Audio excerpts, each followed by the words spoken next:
How well does the Olight Warrior 3S perform? Let's find out. Well, you know, we've been testing tactical handhelds and we have not had an Olight in the mix. I've got here the Olight Warrior 3S, and it kind of bridges the gap between a tactical handheld and more of an admin light. It's got this tail cap switch with 2 modes.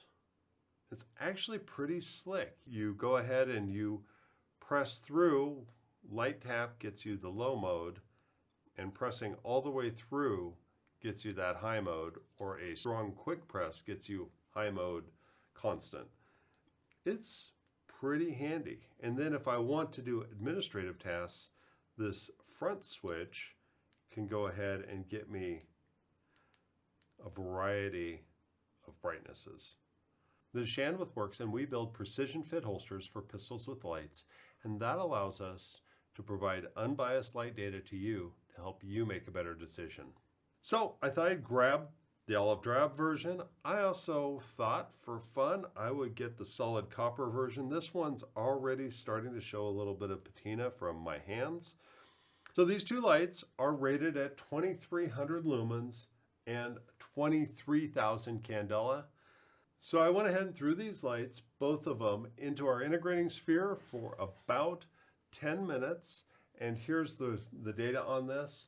It's interesting here that the green version comes across with a steeper step down, but steps down to about the same level as the solid copper version. My guess is that the heat dissipating ability of the copper and the increased mass, and you can really feel that mass, allows it to keep this LED a little bit cooler for a little bit longer, and that allows it to stay at a higher output for a longer time before it has to step down. Wow, it gave me about 20 more seconds of that high output before it really aggressively stepped down. That's pretty good. So in addition, I went ahead and tested candela. Candela for both of these lights comes in instantaneously just over 23,000, about 810 for this one and 820. But it met their spec for instant max.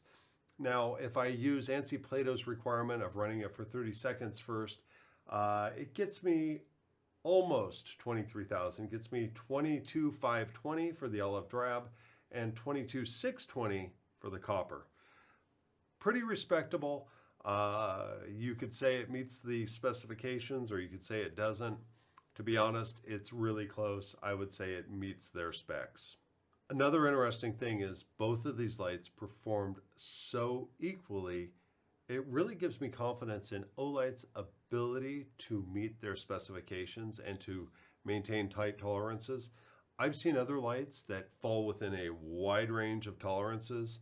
Some of them some light heads perform significantly better than others in some cases. These two lights perform darn near identical.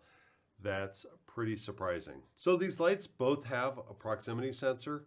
So that means that I can go ahead and turn it on, and then as I get close, it will step down. That did provide some challenges for me when I was testing in the integrating sphere, but I was able to go ahead and disable that.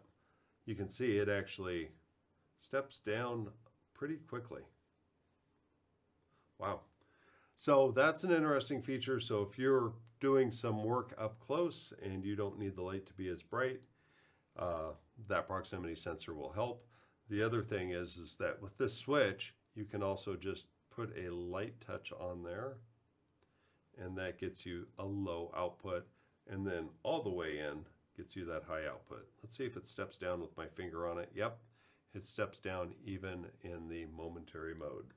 So the last thing I want to mention, and I've not seen this elsewhere, is that if you do get the Theorem Switchback dual fuel, it actually works on these lights pretty well. So this Switchback dual fuel does fit on here fairly well. I think it really needs an O-ring to take out some of that slop, but it does fit on here fairly well, and I can activate, at the very least, low mode with the standard Theorem activation.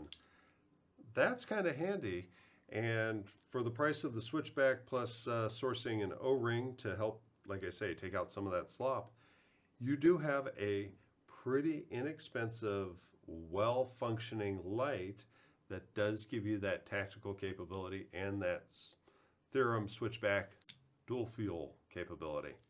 And if you're not so interested in the dual fuel, you just want a pocket clip, this pocket clip can be used in either position. It can be used down closer to the bezel, or it can be brought back closer to the tail cap, and then can be dropped into the pocket, placed in like such, and available for use. Now you might ask me, hey Shan, you know, out of these two, I've got the copper and I've got the olive drab, which one would I run? I gotta say, even though I think the copper is super cool, it is heavy. I would absolutely run the olive drab version. That would be my preferred version because it wouldn't be as heavy in my pocket weighing me down. You might wonder if I'd actually run either of these at all, and I would. They seem like solid lights. As long as I wasn't operating in and out around salt water, I would not have any problem carrying this light. The only problem with salt water is that immersion could short circuit the tail cap, and that could accelerate a failure with the light. So there you have it. If you're looking for a light that is budget priced but has a large set of features, good candela, good lumen output, plus has the capability to do some of the administrative tasks, including having that proximity sensor, this is a solid light, and I would recommend you take a closer look. Thank you for watching, and have a blessed day.